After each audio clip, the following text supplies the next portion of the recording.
다스리소서. 우리 다시 한번 처음부터 찬양합니다. 예수 우리 왕이여,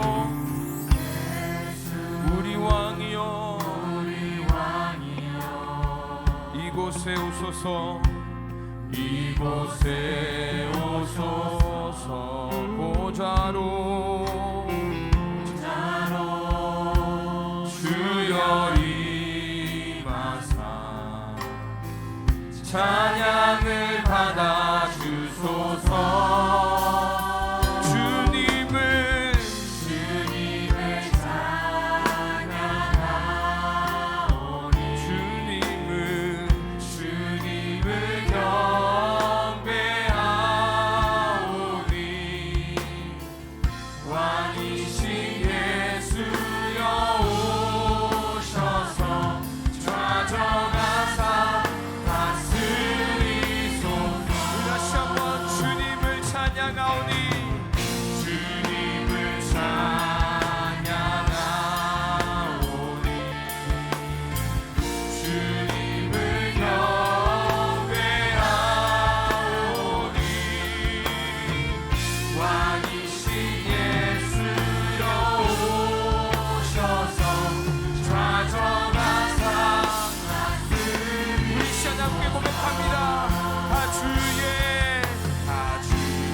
주의 크신 이름 높이며, 다 주의 크신 이름 높이며, 우리에게 행하신 위대한 일 감사하세. 오 주의 신실하신 그 사랑, 온 땅과 하늘 위에 계셔 홀로 영원하신 이름. 할렐루야. 높이 계신 주님을 찬양하기를 원합니다. 이 시간 그 자리에서 일어나서 기쁜 마음으로 찬양하겠습니다.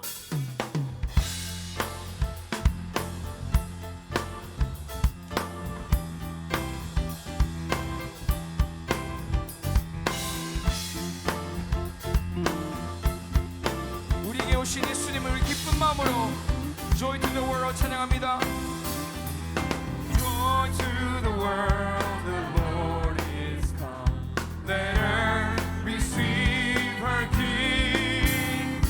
Let every heart prepare Him room. And heaven and nature sing. And heaven and nature sing. And heaven and nature sing.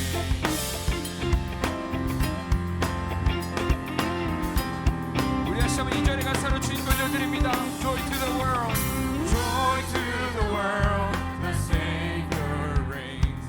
Let men their songs employ, while fields and flood, rock hills and plain,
찬양합니다. 참 반가운 신도여, 참 반가운 신도여, 다 이리 와서 내 들에 성내 가봅시다. 저 우유에 누이신 아기를 보고 엎드려 절하세, 엎드려 절하세, 엎드려 절하세. 구세주나네.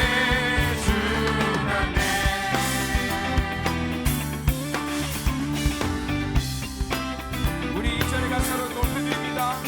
저 천사여 찬송을 높이 불러서 온 광활한 천지를 울리게 주 하나님에게는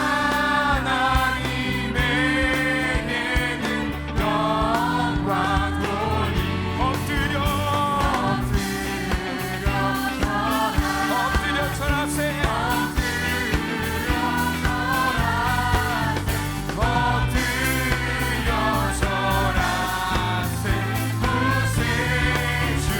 구세주나네.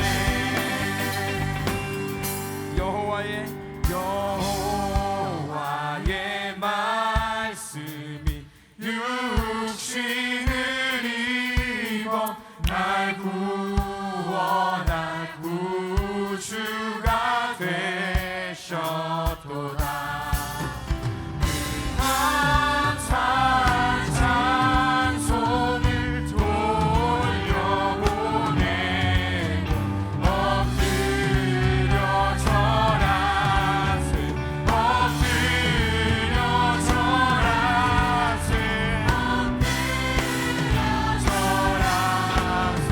구세주 엎드려 절하세, 엎드려 절하세, 엎드려 절하세, 엎드려 절하세. 구세주나네.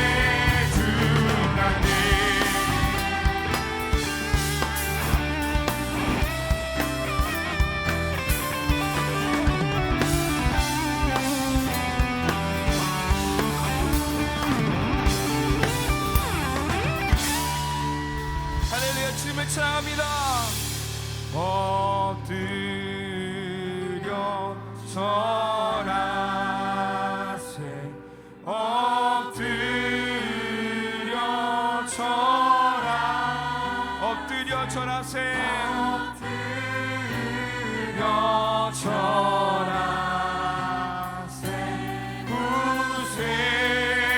구세주 엎드려 절하세, 엎드려 절하, 엎드려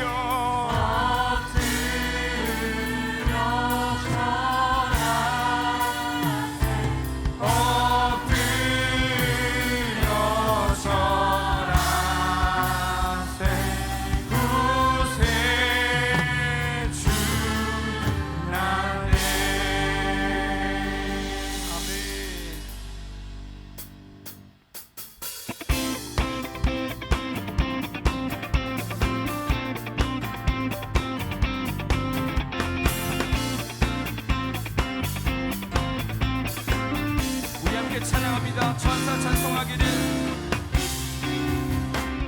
천사 찬송하기를, 거룩하신 구주께 영광 돌려보내세. 구주 오능하셨네. 크고 작은 나라들 기뻐하라 하여라. 영광 받을 왕의 왕, 베들레헴에 나신 주. 영광 받을 왕의 왕, 베들레헴에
찬양합니다. 하나님께서 오늘 우리들에게 주시는 은혜의 말씀은 누가복음 2장 22절에서 32절 말씀입니다. 모세의 법대로 정결 예식의 날이 참에 아기를 데리고 예루살렘에 올라가니 이는 주의 율법에 쓴 바 첫 해에 처음 난 주의 거룩한 자라 하리라 한 대로 아기를 주께 드리고 또 주의 율법에 말씀하신 대로 산 비둘기 한 쌍이나 혹은 어린 집 비둘기 둘로 제사하려 함이더라. 예루살렘에 시므온이라 하는 사람이 있으니 이 사람은 의롭고 경건하여 이스라엘의 위로를 기다리는 자라. 성령이 그 위에 계시더라. 그가 주의 그리스도를 보기 전에는 죽지 아니하리라 하는 성령의 지시를 받았더니 성령의 감동으로 성전에 들어가매 마침 부모가 율법의 관례대로 행하고자 하여 그 아기 예수를 데리고 오는지라. 시므온이 아기를 안고 하나님을 찬송하여 이르되 주제여 이제는 말씀하신 대로 종을 평안히 놓아 주시는도다. 내 눈이 주의 구원을 보았사오니 이는 만민 앞에 예비하신 것이요 이방을 비추는 빛이요 주의 백성 이스라엘의 영광이니이다 하니. 아멘. 자, 우리 한번 따라해 보시겠습니다. 말씀대로 갈망하는 자가 하나님 뜻을 이룬다. 오늘 본문에는 요셉과 마리아가 아기 예수를 품에 안고 하나님의 율법을 지키기 위해서 예루살렘 성전에 올라간 장면이 기록되어져 있습니다. 레위기 12장에 기록된 정결 예식에 따르면 남자아이를 낳으면 7일 동안 부정하여서 7일이 지난 8일째 할례를 베풀고요, 그리고 33일이 지나야 산모의 산혈이 깨끗해진다라고 했습니다.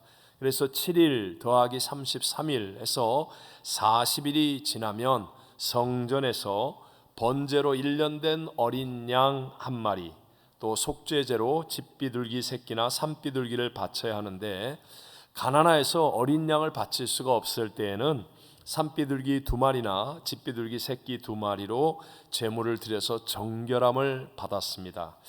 특히 맏아들 장자는 하나님께 속한 것이라는 인식이 유대인들에겐 컸기 때문에 장자의 경우에는 더 철저하게 율법을 지켰습니다. 오늘 그 내용이 22절로 24절에 나옵니다. 같이 한번 읽어보겠습니다. 모세의 법대로 정결 예식의 날이 참에 아기를 데리고 예루살렘에 올라가니 이는 주의 율법에 쓴 바 첫 해에 처음 난 남자마다 주의 거룩한 자라 하리라 한 대로 아기를 주께 드리고 또 주의 율법에 말씀하신 대로 산 비둘기 한 쌍이나 혹은 어린 집비둘기 둘로 제사하려 함이더라. 아멘. 근데 당시에 실제 기록들에 보면요, 형식에 빠진 제사장들은 어린 양을 바치는 사람들에게는 관심을 좀 가졌지만 가나안에서 비둘기를 드리는 사람들에게는 관심을 갖지 않을 정도로 부패하고 타락했었다고 합니다. 그러다 보니까 이 예수님의 부모님은 가나안에서 비둘기를 바치고 있거든요. 그러니 아무도 아기 예수님께 관심을 갖지 않았고 알아보지도 않고 있는데, 시므온이라고 하는 사람이 예수님을 구세주 메시아로 알아보았고 영광의 만남을 이루게 되었다라고 오늘 성경은 말씀합니다. 성경은 이런 시므온이 어떤 사람인지에 대해서 명확하게 말씀합니다. 25절을 같이 읽어보겠습니다. 예루살렘에 시므온이라 하는 사람이 있으니 이 사람은 의롭고 경건하여 이스라엘의 위로를 기다리는 자라. 성령이 그 위에 계시더라. 아멘. 의롭고 경건하여서 이스라엘의 위로를 기다리는 자라고 분명하게 말씀하고 있습니다. 한마디로 얘기하면 세상이 주는 가짜에 만족하지 않고 진짜를 기다리는 사람이었다라고 말하는 것입니다. 시므온은요, 의로움과 경건으로 나름 괜찮은 사람이라고 인정을 받고 있었어요. 그러니까 이만하면 되었다라고 할 수도 있는데, 그는 말씀으로 인한 갈망을 품는 겁니다. 세상이 주는 그 어떤 것이 아니라 세상이 주는 모든 칭찬이나 인정이라는 것은 없어지지만 그러나 하나님의 말씀은 1.1에 변하지 않은 진리임을 믿고 말씀대로 이루어질 것을 갈망하는 마음으로 진짜를 기다릴 줄 아는 사람이었다는 사실을 우리에게 보여주는 겁니다. 여러분, 지금 마지막 시대가 될수록 세상은요, 화려함 또는 거짓됨, 어떤 미혹됨으로 우리를 속일 수가 있어요. 그러니까 세상을 바라보고 쉽게 아무거나 만족해서는 안 된다는 사실을 기억하셔야 됩니다. 우리 가장 쉬운 예를 한번 들면 바로 지난 주일 18일이었죠. 세계를 뜨겁게 달구었던 월드컵 경기가 끝났습니다. 매 경기마다 선수들과 응원하는 사람들의 그 열기는 정말 대단했죠. 대한민국에서 비행기를 타고 카타르까지 가서 거기서 막 소리를 지르며 열광하는 그 응원을 보면 야, 정말 대단한 사람들이다. 그리고 한국이 이기기라도 하면 막 온 지구를 다 얻은 것처럼 기뻐하는 그 사람들의 기쁨이 얼마나 오래 가겠습니까? 특별히 우승을 차지한 아르헨티나는요, 지난 20일 화요일 수도 부에노스아이레스에서 우승 기념 카퍼레이드를 했는데 무려 400만 명이 넘는 인파가 몰려들어서 결국 중간에 포기하고 헬리콥터가 와서 선수단을 무사히 건져내어서 빠져나가야만 했었습니다. 행사 중에 20대 남성 한 명이 죽었고요. 5살 남자아이는 머리를 크게 다쳐 아직까지 의식이 없는 상태라고 합니다. 조사된 것만 그렇고 더 많은 사람들이 다쳤겠죠. 근데 중요한 건 이거예요. 이렇게 광란으로 기뻐하는 이 축제의 기쁨은 아직 4, 5일도 안 지났는데 이미 끝났다는 거예요. 미칠 듯이 기뻐했던 이 기쁨은 이미 끝났고 지금 현실은 경제적인 고통으로 많은 사람들이 여전히 비참함에 빠져 있다는 것입니다. 누가복음 14장에서 예수님께서 큰 잔치를 베풀고 미리 초대장을 보낸 사람들에게 자, 이제 잔치가 다 준비됐으니 오라고 말하는데요. 근데 사람들이 안 갑니다. 왜 안 갔을까요? 어떤 사람은 밭을 샀기 때문에, 어떤 사람은 소 5겨리를 사서 시험해 보기 위해, 어떤 사람은 장가 들어서 그래서 못 갔다라고 말합니다. 사실 그런 것들, 밭을 사거나 소 5겨리를 사거나 결혼을 하거나 그건 나쁜 것도 아니고 죄를 지은 것도 아닙니다. 더더욱이 잔치를 반대하는 것은 더욱 아니었습니다. 하지만 천국 잔치, 즉 진짜를 갈망하는 마음이 없었다는 사실을 우리에게 깨우쳐 주는 거예요. 그래서 주님이 내리시는 결론이 뭐죠? 함께 누가복음 14장 24절을 읽어봅니다. 내가 너희에게 말하노니 전에 청하였던 그 사람들은 하나도 내 잔치를 맛보지 못하리라 하였다 하시니라. 전에 청하였던 사람은 단 한 명도 천국 잔치에 가지 못한다라고 예수님이 말씀하십니다. 왜요? 가짜에 만족해 버렸기 때문에. 여러분, 이 세상은 그냥 살다가 끝이 나면 그냥 지옥입니다. 혹시 세상에서 잘 살아도, 착하게 살았다 할지라도, 열심히 살았다 할지라도 여러분, 이 세상은 구세주 예수님을 만나지 못하면 그러면 누구나 예외 없이 그냥 지옥 갑니다. 예수를 안 믿어서 벌 받아서 지옥 가는 게 아니라 그냥 지옥 갈 수밖에 없는 운명에 하나님이 예수를 보내어 우리를 구원하여 주셨기 때문에 우리는 이 진리의 말씀을 부여잡고 예수님 만나기를 갈망해야만 한다는 것이에요. 우리 이런 말이 있죠. 여러분들은 잘 모르겠지만 사람들이 처음에 술을 마실 때 사람이 술을 마신다고 얘기합니다. 그러다 시간이 지나면 어떻게 된다고 그러죠? 술이 사람을 마신다고 그래요. 우리가 세상에 빠져서 세상을 따라가면 처음에는 내가 마치 세상을 이기는 것처럼, 세상을 상대해서 잘 살 수 있는 것처럼 착각하지만 얼마 지나지 않아서 세상이 나를 삼켜버립니다. 이 세상은 심판을 받을 곳입니다. 그렇기 때문에 우리는 반드시 진리의 말씀을 따라 말씀대로 나는 예수님을 반드시 구세주로 만나야 되겠다는 갈망을 가져야 합니다. 그리고 그 예수님 안에는 우리에게 필요한 구원과 모든 좋은 것들이 있다는 사실을 믿어야 합니다. 예수님 안에 가정의 평안이 있고, 예수님 안에 인생의 비전과 꿈이 있고, 예수님 안에 치료와 회복이 있고, 예수님 안에 진짜 평화가 있고, 예수님 안에 가치 있고 보람된 삶을 살아가는 길이 있는 줄로 믿습니다. 그래서 그 예수님을 향한 갈망을 가지고 천국은 침노하는 자의 것이라고 말씀하신 것처럼 적극적인 태도를 가질 때, 그때 시므온과 같은 영광과 승리가 임하게 되는 것입니다. 오늘 본문 25절 끝부분에 보면 이렇게 얘기하죠. 성령이 그 위에 계시더라. 26절에는 성령의 지시를 받았더니, 27절에는 성령의 감동으로 라고 말씀합니다. 여러분 생각해 보세요. 가난한 목수 부부의 품 안에 있는 아기를 시므온이 도대체 어떻게 메시아라고 알아볼 수 있었겠습니까? 그게 바로 성령이 깨우쳐 주시는 거예요. 여러분, 성령은 진리의 영으로 진짜를 알게 하시는 하나님의 영, 예수의 영이라는 것을 믿게 되시기를 바랍니다. 요한복음 14장 26절에 예수님 말씀하셨습니다. 다 같이 한번 읽어볼까요? 보혜사 곧 아버지께서 내 이름으로 보내실 성령, 그가 너희에게 모든 것을 가르치고 내가 너희에게 말한 모든 것을 생각나게 하리라. 아멘. 여러분, 예수님이 구세주라고 믿으시는 분은 아멘 합시다. 사실 우리 할아버지 할머니 이름도 모르는 분이 여기 많을 거예요. 그런데도 불구하고 우리는 2000년 전에 조그만 팔레스타인 땅에서 살다가 30살의 나이에 십자가에 죽으신 예수님을 나의 구세주라고 믿는다는 것, 이것은 바로 성령이 우리에게 하시는 일이에요.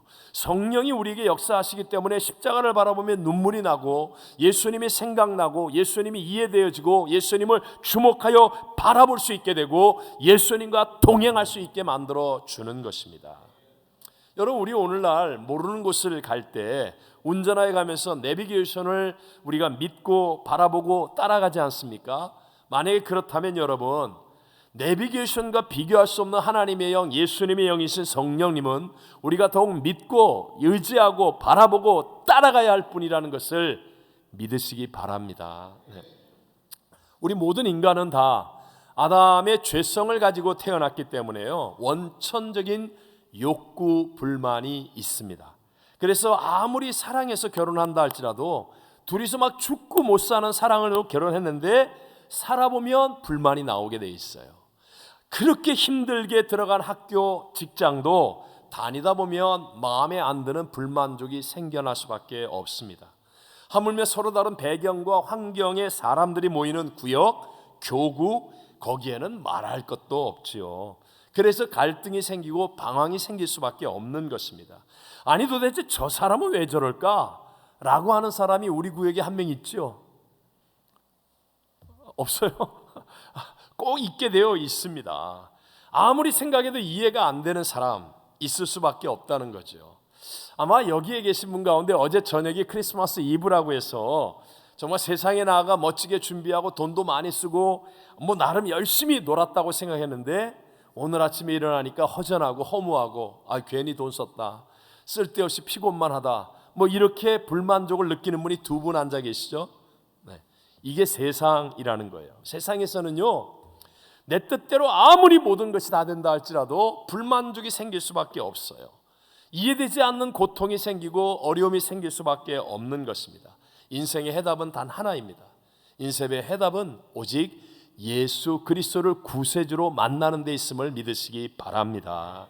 예수님을 만나면 마치 예수님이 가장 작은 고을 베들레헴 마국간 말바통에 계신데도 불구하고 그 자리가 가장 존귀하고 위대한 자리가 되는 것처럼 예수님 만나면 인생의 문제의 해답이 나오는 거예요. 예수님을 만나면 인생의 방황이 끝이 나고 허무와 무의미가 깨어지고 욕심을 이길 수 있는 사람이 되어진다는 겁니다. 그래서 예수님을 먼저 만나야만 한다는 것이죠. 그런 의미에서 교회 안에 진리의 영 성령님이 역사하지 않으면, 그러면 사실 교회는 이기적인 종교 집단처럼 보여질 수밖에 없습니다. 또 우리 성도들이 성령님과 함께 하지 않으면 정말 위험한 얘기 같지만 구원받지 못하는 결말을 볼 수도 있다는 것입니다. 산해 드린 공회원으로 나이도 많고 학식도 많고 덕도 많아서 사람들에게 존경을 받았던 니고데모가 예수님께 찾아와 대화를 나눌 때 예수님께서 정확하게 말씀하십니다. 요한복음 3장 5절을 같이 한번 읽어보겠습니다. 예수께서 대답하시되 진실로 진실로 내게 이르노니 사람이 물과 성령으로 나지 아니하면 하나님의 나라에 들어갈 수 없느니라. 아멘. 내일부터 우리 WG와 JBT 한어중고등부, 영어중고등부가 각각 겨울 수련회를 갖습니다. 다른 어떤 것보다 다음 세대를 위해 기도하고 있는 우리 교회와 성도님들은요, 바로 그 자리에 있는 모든 분들이 성령으로 세례받고 또 성령으로 충만하기를 기도해 주어야 할 것입니다. 저는 델레스테에서 교회를 처음 개척하고 어려운 시절을 보낼 때의 그 첫 번째 수련회가 당시에 교회를 개척하여 참 어려움과 문제가 많았던 그 당시에 교회의 어떤 터닝 포인트가 되었던 일이었었습니다.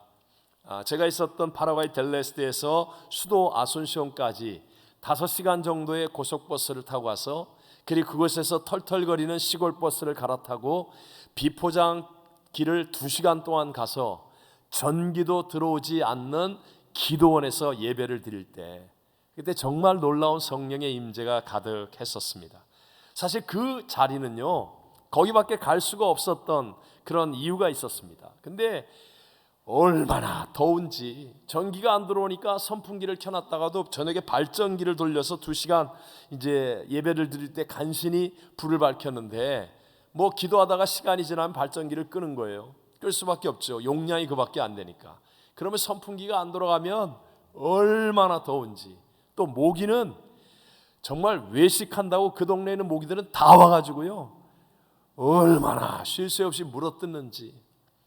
그리고 뭐 음식도 식당이 제대로 없으니까 제대로 해먹기도 어렵고 숙소도 어렵고 샤워를 못해서 조그만 냇가에 가가지고 이렇게 비닐로 덮고 있으면, 가려주고 있으면 거기서 순서대로 샤워를 하고, 전기가 없으니까 밤에는 칠흑같이 어두운 땅인데 근데 그곳에 정말 처음 보는 희귀한 벌레들이 가득하고 모기떼는 가득한데 판초 우위를 깔아놓고, 그리고 정말 밤새도록 성령 세례받게 해달라고, 방언으로 기도하게 해달라고, 성령으로 충만하게 해달라고 기도했던 그 학생과 청년들이 지금도 눈에 선합니다.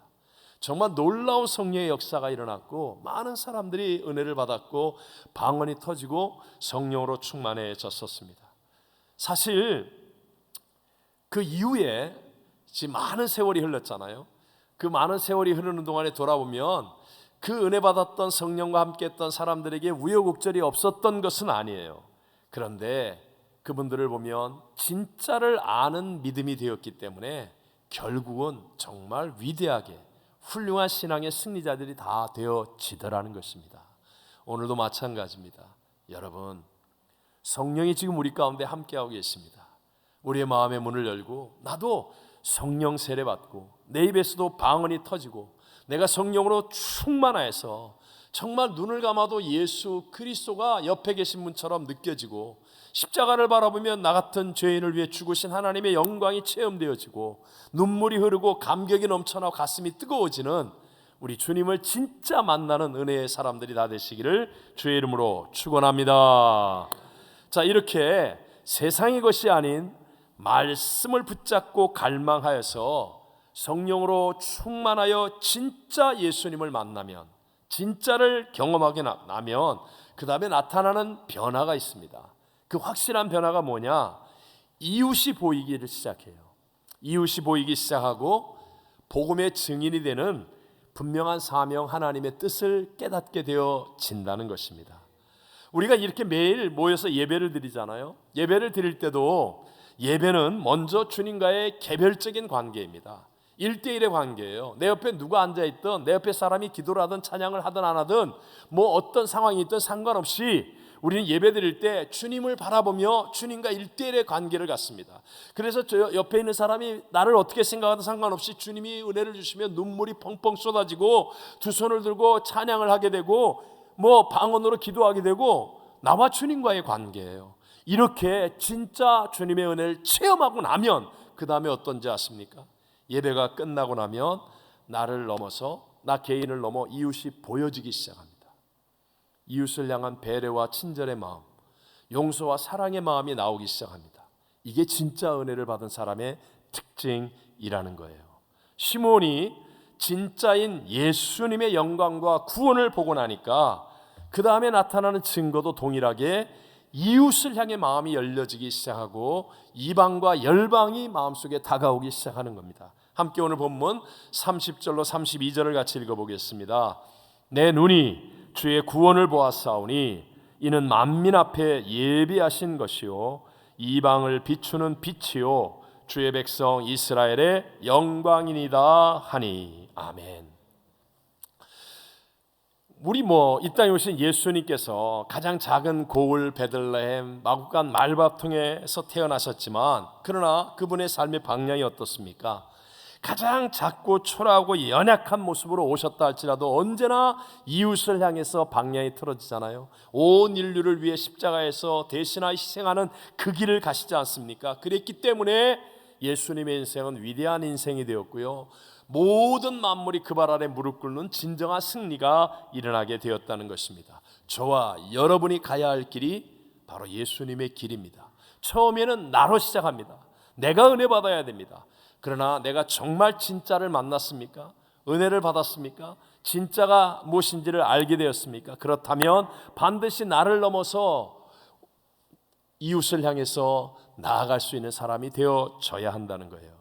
믿음의 조상 아브라함을 하나님이 부르실 때 하신 말씀을 저희들은 잘 압니다. 그 중에 우리 대표적으로 창세기 12장 2절만 읽어볼까요?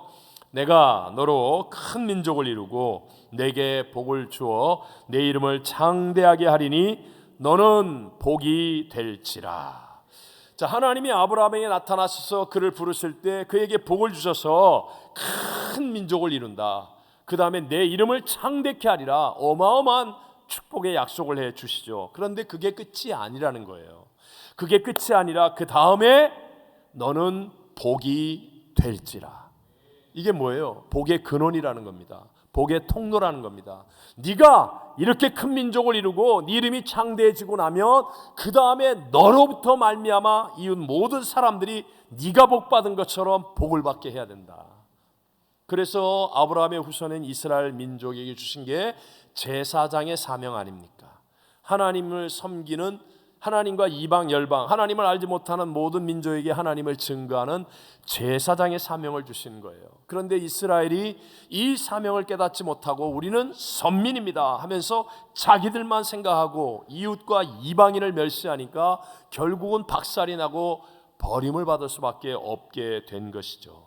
신약에 와서 예수님께서 이 모든 일을 이루시고 난 다음 예수님을 믿고 따르는 제자들에게 하신 말씀이 무엇입니까? 너희는 온 천하에 다니며, 어디에 다니며?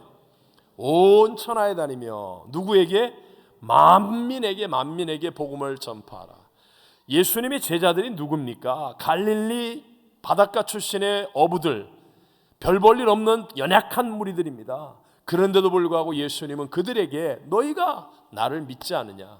나의 제자가 아니냐? 그러므로 이제부터 너희는 온 천하에 다니며 만민에게 복음을 전파하라.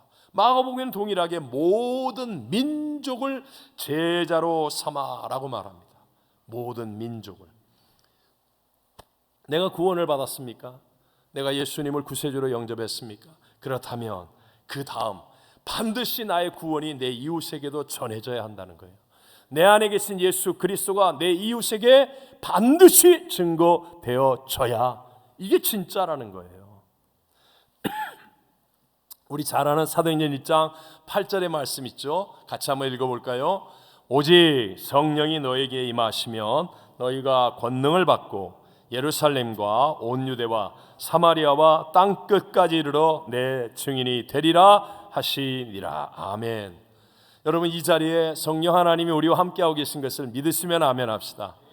자, 성령이 임하셔서 우리에게 권능을 주십니다. 하나님은 약속에 이 거짓말을 하시는 분이 아니잖아요. 반드시 성령이 임하셔서 우리에게 권능을 주시는데, 근데 혹시 이 가운데 나는 교회를 그렇게 오래 다니는데 권능이 뭔지 잘 모르겠는데요. 나한테 무슨 권능이 있다고요? 난 권능 이해 못하겠는데, 체험을 못 해봤는데요, 모르겠는데요. 이렇게 생각이 들거나 말하는 분이 있다면 그 이유는 딱 하나입니다. 하나. 그것은 이웃을 향하여 증인이 되고 있지 않기 때문에 그렇습니다. 성령은 우리와 함께 하셨고 여러분을 예수 믿게 하셨습니다. 그리고 성령의 권능이 여러분에게 부어지길 원하는데, 여러분이 예루살렘을 가지 않고 온 유대를 바라보지 않고 사마리아를 바라보지 않고 땅 끝까지를 생각하지 않는 거예요. 그냥 나 혼자 예배드리고 나 혼자 편하게 가면 돼. 귀찮게 하지 마. 네가 뭔데? 난 이 사람 저 사람 아는 것도 싫어. 뭐 옆에서 뭐 직장에서 학교에서 이웃집에서 예수를 믿든 말든 나만 교회 가면 돼. 성령이 함께 하시는 사람이라 할지라도 권능을 체험할 수 없다라는 거예요. 성경은 심지어 우리의 이웃을 실족하게 하면 벌을 받게 된다는 말씀도 하십니다. 우리 한 구절만 읽어볼까요? 누가복음 17장 2절입니다. 그가 이 작은 자 중에 하나를 실족하게 할진대 차라리 연자 맷돌이 그 목에 매여 바다에 던져지는 것이 나으니라. 아멘. 뭐 큰 자나 많은 사람이 아니에요. 작은 자 중에 하나라도 실족게 하면 연자 맷돌이 뭔지 아십니까? 옛날에 우리 할머니들이 콩 갈며 뭐 갈며 이렇게 집에서 돌리는 드럭드럭 돌리는 맷돌이 아니고 삼손이 눈이 뽑히고 잡혀서 돌렸던 저 소나 당나귀와 짐승이 돌리는 거대한 맷돌을 연자 맷돌이라고 얘기합니다. 이걸 목에다 메고 바다, 캘리포니아 앞바다의 아름다운 바다가 아니고요, 그 깊이를 잴 수 없는 깊고 두려운 심해, 그 바다에 차라리 빠지는 게 낫다. 뭘 하면? 작은 소자 하나를 실족하게 하는 것이. 이렇게 성경은 우리에게 말씀합니다. 얼마나 무서운 벌입니까? 실제로 민수기 14장에 보면 가나안 땅을 정탐하고 온 각 지파의 대표 12명의 이야기가 나오잖아요.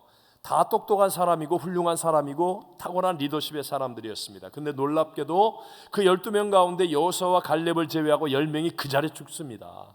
아니, 왜 죽었단 말입니까? 그것은 바로 이웃을 부정적이 되게 만들었어요. 이스라엘 민족을 실족하게 만들었어요. 모든 이스라엘 백성들을 좌절하게 했어요. 그러니까 하나님은 그 자리에서 10명을 심판하여 버리셨습니다. 그러므로 우리가 신앙생활을 할 때 언제나 이 생각을 할 수 있어야 됩니다. 내가 만약에 하나님을 예배하는 사람이 되었다면, 내가 정말 예수를 구세주로 믿는 사람이라면 나는 내 이웃에게 어떤 영향을 미치고 있는가? 여러분 반드시 생각하셔야 됩니다. 어떤 사람은요, 뭐 구역이든 기관이든 그 사람만 가면 전체가 막 좋아지는 사람이 있습니다. 뭐 기도 안 하던 사람들이 막 기도하기 시작하고, 예배 안 나오던 사람들이 예배를 나오기 시작하고, 그 사람이 가면 구역이 막 뭔가 살아나고요, 기관이 막 으쌰으쌰하고요, 이런 사람이 있어요. 자, 바울 같은 사람을 보십시오. 유라굴로 광풍을 만나서 배 안에 있는 사람들이 다 죽게 되었는데 바울 한 사람으로 말미암아 그 배에 있던 276명이 다 살게 되지 않습니까? 이 사람이 바로 올바른 믿음의 사람이에요. 반면에 자기 의로운 척은 다 합니다. 자기 똑똑한 척은 다 해요. 근데 그 사람이 속한 공동체는 언제나 갈등과 분쟁이 일어나요. 언제나 다툼이 있고 공동체 속에 전혀 영향을 미치지도 못하고, 오히려 그 사람이 가고 나면 영적인 수준이 점점 떨어지게 만드는 사람이 있어요. 정신 차려야 됩니다. 정말로 돌아봐야 합니다. 내가 예수를 믿는 사람이라면, 내가 하나님을 예배하는 사람이라면 나는 내 이웃에게 어떤 영향을 미치고 있는가? 인생 최고의 가치와 지혜는 이웃에게 예수님을 증거하는 것입니다. 여러분 믿는 자가 되시기를 바랍니다. 왜냐하면 예수님 그분에게는 우리가 상상할 수 없는 놀라운 자원, 놀라운 능력, 놀라운 축복, 놀라운 생명이 그 안에 다 있기 때문에 그래요. 예수님을 증거하고 예수님을 함께 나누면 우리가 줄 수 없는 하늘의 것들이 반드시 임하게 되어 있거든요. 그래서 예수님을 증거하면 희한하게도 내 이웃이 살아나는 겁니다. 좋아지는 겁니다. 깨어질 가정이 회복되어지고 무너졌던 사업이 뭔가 소망을 찾아 일어나고 포기한 인생이 다시 한번 결심하고 세워지고 예수님을 증거하면 우리가 전혀 줄 수 없는 좋은 것들이 막 역사가 일어나고 능력이 임하여서 살아나는 열매를 맺게 된다는 것이에요. 하다못해 우리 지난 금요일에 교육국이 주관한 성탄 축하 예배 드렸잖아요. 얼마나 막 기쁨과 은혜가 충만했는지. 근데 공연을 잘해서 그래요? 아니에요. 완전 수준 이하예요. 영화부 애들, 유치부 애들, 와 진짜 그냥 뭐 다 뛰어내려갈 듯이 막 난 오 저 떨어진다 그러는데 뭐 예측 불허의 그냥. 그런데도 불구하고 왜 그렇습니까? 우리 교육국 학생들이 예수님 사랑해요. 예수님 축하해요. 그러면서 예수님을 열정적으로 증거하려고 하니까요. 말할 수 없는 감동과 말할 수 없는 그 기쁨의 어떤 파도가 우리 영혼 속에서부터 몰아치는 것 아니겠습니까?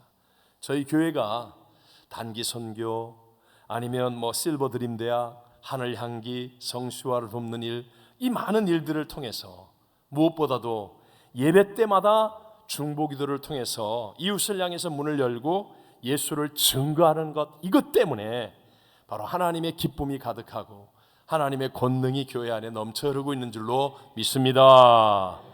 마지막으로 여러분, 전 세계에서 가장 많은 사람들에게 공감을 받는 사랑받는 기도가 성 프란시스의 평화의 기도입니다. 그 배경이 무엇인지 아십니까? 어느 추운 겨울날 눈 내리는 겨울 밤이었습니다. 요즘같이 무슨 뭐 아파트나 단독주택처럼 그런 게 아니잖아요. 산속에 통나무로 지은 집, 문을 열고 닫기도 어렵고 뭐 전기 스위치가 있어서 불을 켜고 끄는 것도 아니고 호롱불 켰다 껐다 하고 정말 모든 것이 불편하고 힘들고 하는 그때 불을 막 끄고 이제 막 잠을 청하고 있는데, 근데 누군가 문을 두드립니다. 침대에 누워있던 프란시스의 마음과 생각 속에 도대체 이 밤에 누구지? 귀찮은 생각이 들었어요. 그래도 그리스도인이기 때문에 문을 두드리는 소리에 그냥 찾아온 사람을 돌려보낼 수가 없어서 불편한 마음으로 잠자리에서 일어나 문을 열었습니다. 그랬더니 문 앞에는 험상궂은 나병 환자가 추워서 벌벌벌 떨며 서 있습니다. 나병 환자를 쳐다보는 순간에 섬뜩했지만 마음을 가라앉히고 정중하게 물었습니다. 무슨 일로 찾아오셨습니까? 죄송하지만 너무너무 추워서 온몸이 꽁꽁 얼어 죽게 생겼습니다. 몸 좀 녹이고 가게 해주세요. 나병 환자는 애처롭게 간청합니다. 사실 마음으로는 안 됩니다. 그리고 당장에 거절하고 싶었지만 그리스도인으로서 차마 그럴 수가 없어 마지못해 어깨와 머리에 눈을 털어주고 안으로 안내했습니다. 자리에 나병 환자가 앉자 그 작은 그 집 방 공간 안에 살이 썩는 고름으로 인한 심한 악취가 코를 찔렀습니다. 꼭 참고 식사는 어떻게 하셨습니까? 그러자 나병 환자가 아니요, 벌써 사흘째 굶어서 배가 등가죽에 붙었습니다. 프란시스코는 자기가 아침에 먹으려고 준비해뒀던 그 빵과 우유를 가져다 주었습니다.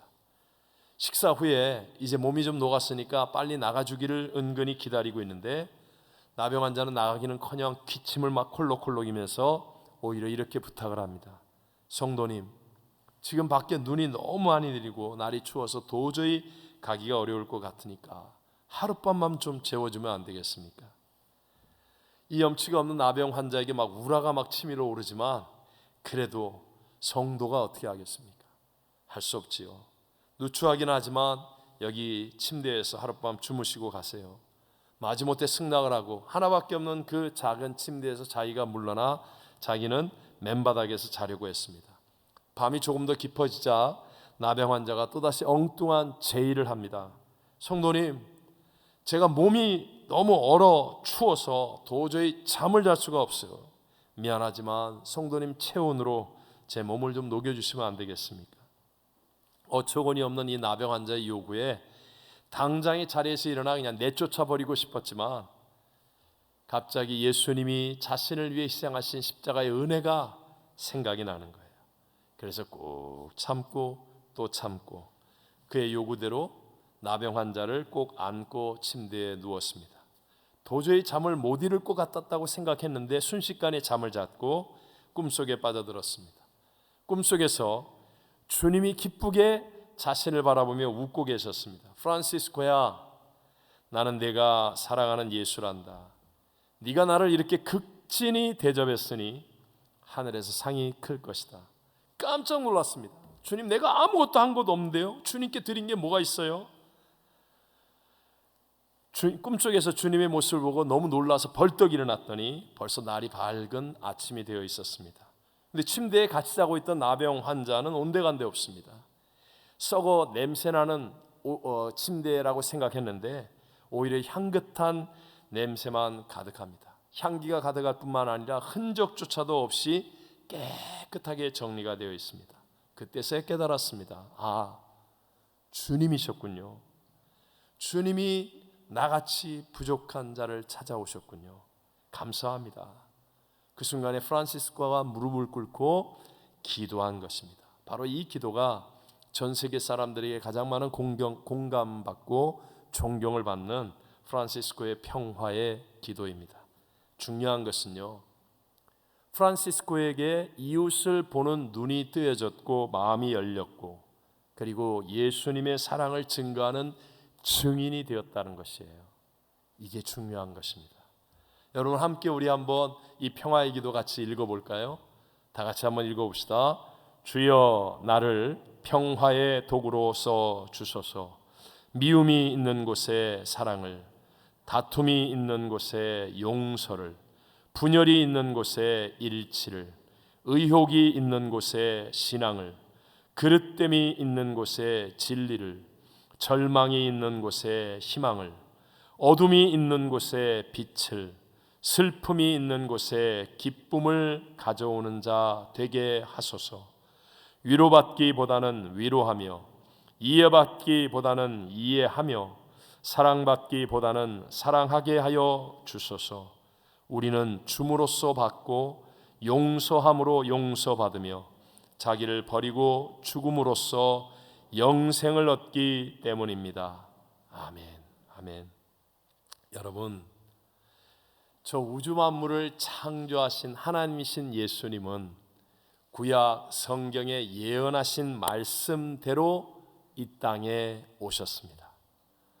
그 예수님, 십자가의 모든 사역을 다 이루었다 하시고 죽으시고 부활 그리고 승천하여 하늘나라에 가셨는데 그 예수님이 다시 오신다는 재림의 약속은 초림의 약속보다 무려 3배 이상이나 더 많이 성경에 기록되어져 있는 약속입니다. 이제 한 주일이 지나면 2023년이 시작되는 것, 여러분 안 믿겠다는 사람 손 들어보세요. 없지요? 한 주일이 지나면 이제 2023년 1월 1일이 시작된다는 것보다 더 확실한 것이 예수님은 곧 다시 오십니다. 정말로 확실한 약속입니다. 우리가 세상만 바라보고 있으면 우리는 가짜 만족에 빠집니다. 그러나 시므온처럼 천지는 없어도 1.1획 변하지 않는 말씀대로 갈망할 수 있는 믿음이 되어지면 가짜에 만족하지 않고 진짜를 기다릴 수 있습니다. 성령은 진리의 영으로 진짜가 무엇인지를 알게 하시는 영이십니다. 우리가 진짜 주님을 만나면 그 다음부터 이웃이 보이기 시작하고 복음의 증인이 되어지는 이 분명한 하나님의 뜻을 깨닫게 되어질 것입니다.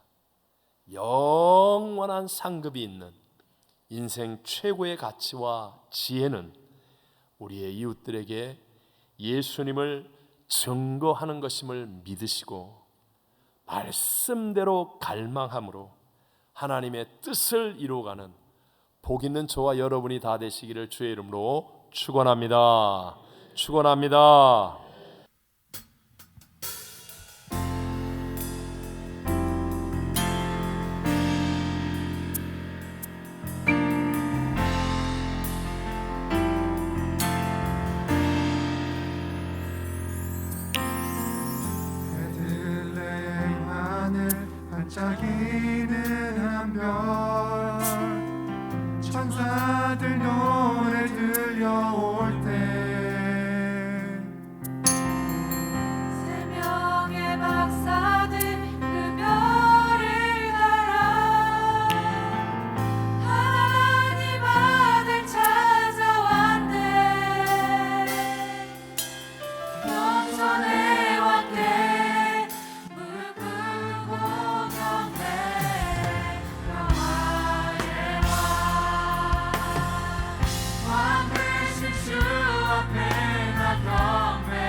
내 근육을 지하여 나가리.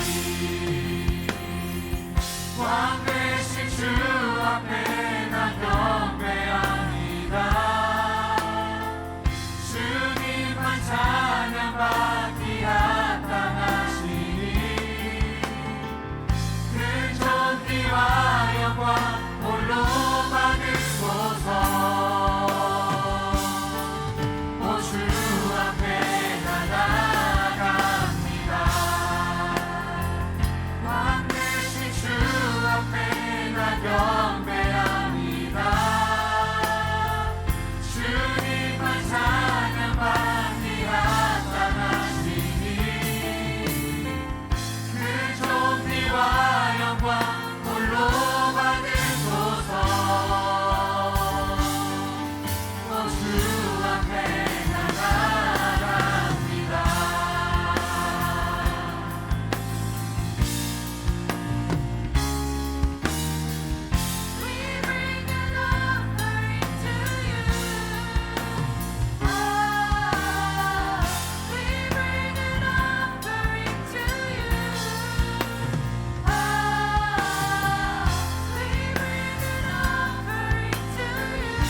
지금은 나 같은 죄인 구원하기 위해 하늘 보좌 버리고 이 땅에 육체를 입고 오셔서 십자가에 죽으시고 부활 승리하신 우리의 구세주 예수 그리스도의 무한하신 은혜와 한 분밖에 없는 독생 성자도 아낌없이 내어주실 만큼 우리를 사랑하시는 하나님 아버지의 변치 않으심의 영원하신 사랑하심과 보혜사 성령 하나님 내주하시고 인도하시며 충만케 하심이 오늘 성탄에 이 감격으로 하나님을 예배하는 모든 성도들 위에와 그리고 전쟁의 고통 가운데 기아와 질병과 어려움 가운데 억압 가운데 살아가는 지구촌의 모든 곳 위에 열방을 품고 중보기도하는 선교지와 선교사님들 위해 영원토록 함께 계실지어다. 아멘.